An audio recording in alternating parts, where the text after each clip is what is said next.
Esse é o vídeo número 49 do maravilhoso livro de Santo Afonso Maria de Ligório, Escola da Perfeição Cristã. Já estamos na página 233 de um total de 500 páginas. Aproveite! Inscreva-se no canal para crescer espiritualmente e alcançar a perfeição com essas maravilhosas meditações em áudio. Capítulo 9. Da mortificação. Primeiro, necessidade da mortificação externa. A mortificação externa consiste em se fazer sofrer o que contraria os sentidos exteriores e em se privar daquilo que os lisonjeia. Enquanto ela é necessária para evitar o pecado, é de obrigação absoluta para cada cristão. Se se trata de coisas que licitamente se podem desfrutar, a mortificação não é obrigatória, mas é muito útil e meritória. Contudo, deve-se aqui notar que, para aqueles que tendem à perfeição, a mortificação nas coisas lícitas é absolutamente necessária. Como pobres filhos de Adão, devemos combater até a nossa morte, pois a carne deseja contra o espírito e o espírito contra a carne. Gálatas capítulo 3, versículo 17. É próprio dos animais seguir os seus sentidos, enquanto que aos anjos compete cumprir com a vontade de Deus. Disso conclui um ilustre escritor que nos tornamos anjos, esforçando-nos por cumprir a vontade de Deus, e irracionais, se procuramos satisfazer os nossos sentidos. Ou a alma subjuga o corpo, ou o corpo escraviza a alma. Em vista disso, devemos tratar o nosso corpo como um cavaleiro trata um cavalo bravio, puxando-lhe fortemente a rédea para que não o derrube, ou como um médico que, estando a tratar de um doente, prescreve remédios que lhe são desagradáveis e proíbe-lhe comidas e bebidas nocivas que ele apetece. Sem dúvida alguma, seria cruel um médico que permitisse ao doente deixar os remédios prescritos por serem amargos e tomar outros, nocivos, por lhe agradarem. Quanto maior não é, pois, a crueldade de um homem sensual, que quer poupar a seu corpo todos os desgostos nesta vida e expor, assim, sua alma e seu corpo ao perigo de ter que sofrer por toda a eternidade penas imensamente maiores. Esse falso amor, diz São Bernardo, Apologia a Guilherme, capítulo 8, destrói o verdadeiro amor que devemos ter para com o nosso corpo. Uma tal compaixão com o corpo é uma grande crueldade, porque, poupando-se o corpo, mata-se a alma. O mesmo santo dirige aos mundanos, que zombam dos servos de Deus por mortificarem sua carne, as seguintes palavras: somos, em verdade, cruéis para com o nosso corpo, afligindo com penitências. Porém, mais cruéis sois vós contra o vosso, satisfazendo a seus apetites nesta vida, pois assim o condenais juntamente com vossa alma a padecer infinitamente mais na eternidade. Se queremos, portanto, agradar a Deus e alcançar a salvação, devemos corrigir nosso falso gosto. Devemos achar satisfação naquilo que a carne detesta e desprezar aquilo que ela apetece. Isso significou nosso Senhor a São Francisco de Assis, dizendo-lhe: se me desejas ter junto de ti, deves aceitar como amargo o que é doce e como doce o que é amargo. Não venhas com a objeção que alguns costumam fazer, dizendo que a perfeição não consiste na mortificação do corpo, mas na mortificação da vontade. A isso responde o padre Pinamonti: se uma videira não dá fruto por estar protegida com uma cerca de espinhos, contudo a cerca conserva os frutos, pois, onde não há cerca será roubada a feitoria, diz o sábio, Eclesiástico, capítulo 36, versículo 27. São Luís Gonzaga era de saúde muito melindrosa. Apesar disso, era tão assíduo em crucificar seu corpo, que não buscava outra coisa senão mortificação e penitências. Como lhe dissessem uma vez que a santidade não consiste nessas coisas, mas na abnegação de sua vontade própria, respondeu muito sabiamente com as palavras do Evangelho: deveis fazer isso e não deixar aquilo. Mateus, capítulo 23, versículo 23. Com isso queria dizer que, ainda que seja necessário mortificar sua vontade, não se deve deixar de mortificar o corpo, para refreá-lo e submetê-lo à razão. Dizia o apóstolo: Castigo meu corpo e o reduzo à servidão. Primeira carta aos Coríntios, capítulo 9, versículo 27. Sem a mortificação do corpo, é difícil submetê-lo à lei de Deus. O mundo e o demônio são, em verdade, grandes inimigos de nossa salvação. Contudo, o maior de todos é o nosso corpo, porque ele mora conosco. O inimigo que mais nos prejudica é aquele que mora conosco em casa, diz São Bernardo, Meditações, capítulo 13. Os mais perigosos inimigos de uma fortaleza sitiada são aqueles que se encontram no seu interior, pois é muito mais difícil se defender contra estes que contra os que estão fora. Como os mundanos só cuidam em lisonjear seu corpo com prazeres sensuais, as almas que amam a Deus só procuram mortificar sua carne tanto quanto possível. São Pedro de Alcântara assim falava a seu corpo: fica certo que nesta vida não te deixarei descansar. Só tribulações serão tua partilha. Quando estivermos no céu, gozarás de uma paz que não terá mais fim. Nesse mesmo espírito procedia Santa Maria Madalena de Pazzi, que, pouco antes de sua morte, podia afirmar que não se lembrava de ter jamais encontrado alegria fora de Deus. Leiamos a biografia dos santos, consideremos suas penitências e envergonhemo-nos de ser tão medrosos e comedidos na mortificação de nossa carne. Mas eu tenho uma saúde muito fraca, me dirás, e meu confessor me proibiu todas as penitências. Pois bem, em tal caso, deves obedecer. Mas ao menos aceita resignadamente todos os incômodos que teu estado corporal te ocasionar. Suporta alegremente todas as penas que a mudança de frio e calor consigo traz. Se não podes mortificar teu corpo com penitências, ao menos renuncia de vez em quando a um prazer lícito. Quando São Francisco de Borja se achava na caça, fechava os olhos no momento em que o falcão se apoderava de sua presa, para se privar do prazer que essa vista lhe causava. São Luís Gonzaga também evitava olhar para as representações a que devia às vezes assistir. Porque não poderás também tu, alma cristã, praticar semelhantes mortificações. Se negares a teu corpo satisfações lícitas, não ousará ele reclamar outras ilícitas. Se, porém, te entregares a todos os prazeres lícitos, te procurarás dentro em breve deleitações ilícitas.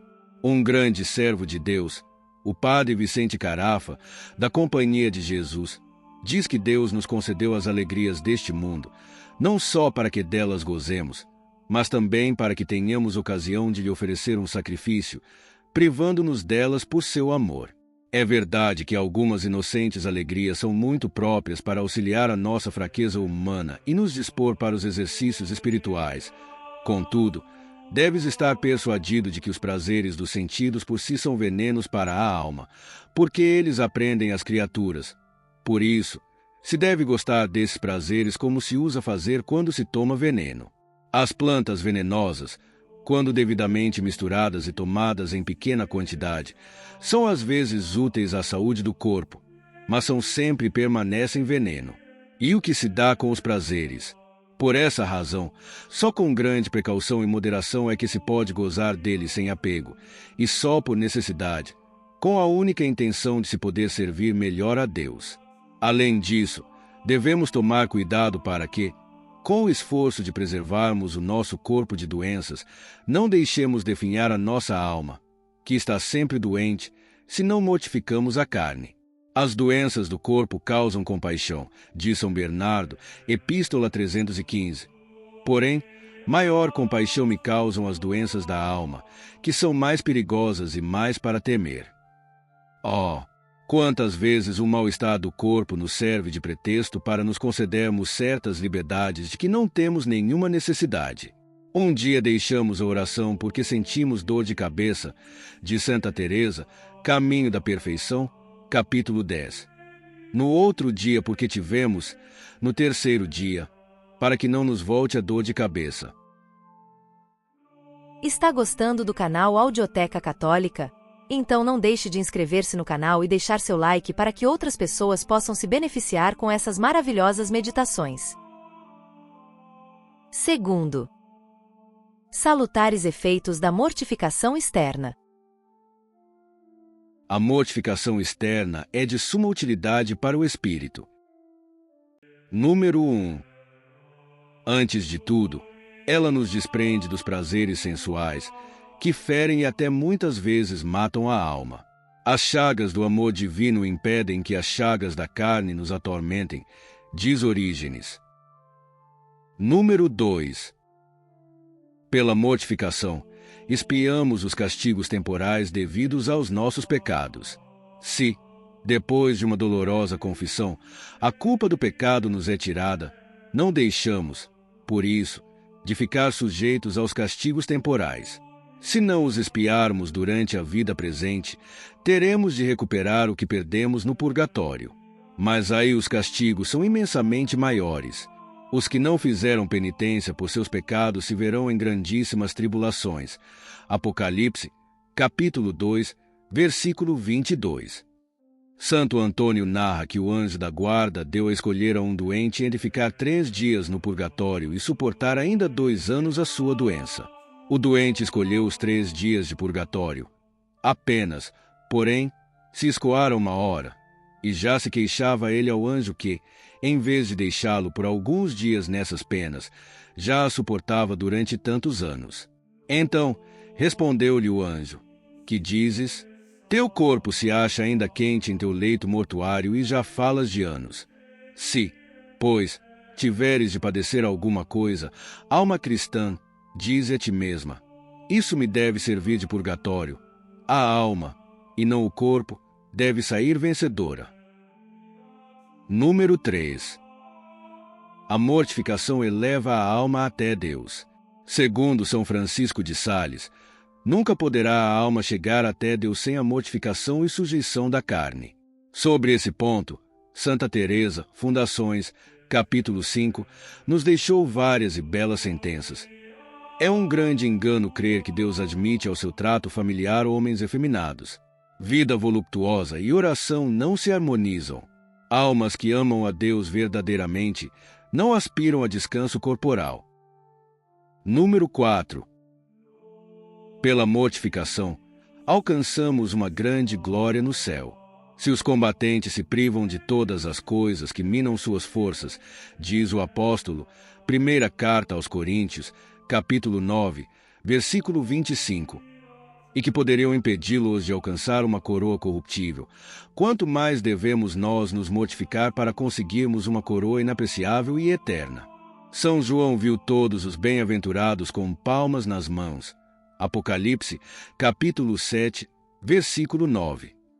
Daí devemos concluir que todos nós, para nos salvarmos, devemos ser mártires, quer o sejamos pela espada dos tiranos, quer pela mortificação. Devemos, entretanto, pensar que as penalidades da presente vida não têm proporção alguma com a glória vindoura que se manifestará em nós. O que aqui é para nós uma humana tribulação momentânea e ligeira produz em nós, de um modo maravilhoso no mais alto grau, um peso eterno de glória. Segunda carta aos Coríntios, capítulo 4, versículo 17. Avivemos, portanto, nossa fé. Curta é a nossa peregrinação aqui na terra. Nossa morada duradoura é além, onde aquele que na vida mais se mortificou receberá uma glória e alegria maior. São Pedro, primeira carta de São Pedro, capítulo 2, versículo 5, diz que os bem-aventurados são as pedras vivas com as quais é edificada a Jerusalém celeste. Mas, como canta a Igreja, in Dedicatione Ecclesiae, essas pedras devem primeiramente ser trabalhadas com o cinzel da mortificação. Tenhamos sempre em vista esse pensamento, e se nos tornará fácil todo o esforço e trabalho. Se alguém soubesse que receberia todos os terrenos que ele percorresse num dia, quão fácil e agradável não lhe pareceria o trabalho dessa caminhada. Conta-se que um monge planejava trocar sua cela por outra que se achava mais próxima da fonte d'água. Ao ir, porém, um dia buscar água, ouviu que atrás de si contavam seus passos. Virando-se para trás, viu um jovem que lhe disse: Sou um anjo e conto os teus passos, para que nenhum fique sem sua recompensa. Ouvindo isso, não pensou mais o monge em mudar de cela. Pelo contrário, teria até desejado que estivesse ainda mais longe, para que pudesse adquirir mais merecimentos. Número 5. E não são só os bens da vida futura que os cristãos mortificados têm a esperar. Eles já possuem nesta vida um bem sumamente precioso na paz e na felicidade que gozam na terra. Ou poderá talvez existir uma coisa mais agradável para uma alma que ama a Deus do que o pensamento de que, com sua mortificação, faz uma coisa agradável a Deus? Tais almas experimentam na privação de prazeres sensuais e até em seus padecimentos uma grande alegria, não sensual, mas espiritual. O amor não pode ficar ocioso. Quem ama a Deus não pode viver sem lhe dar contínuas provas de seu amor. Ora, não pode uma alma testemunhar melhor o seu amor para com Deus do que renunciando por ele às alegrias deste mundo e sacrificando-lhe seus sofrimentos. Uma alma que ama a Jesus Cristo nem sequer sente quando se mortifica. Se ama, não se sente nenhuma pena, diz Santo Agostinho, em Joannis Tractatus, número 48.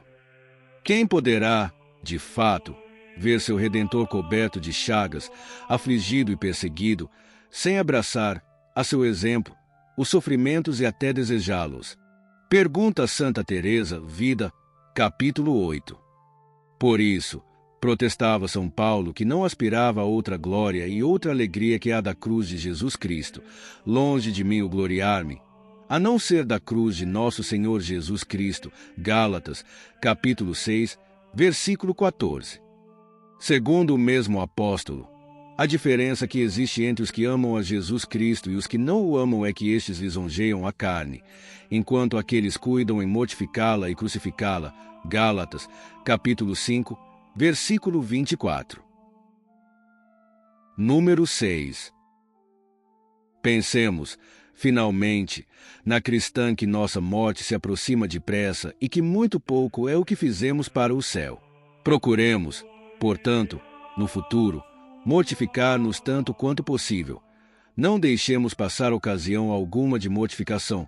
Conforme o conselho do Espírito Santo, não deixes passar uma partezinha do bem que lhe é concedido. Eclesiástico capítulo 14, versículo 14. Consideremos que cada ocasião de mortificação é um presente de Deus, pelo qual podemos adquirir grandes merecimentos para a vida eterna.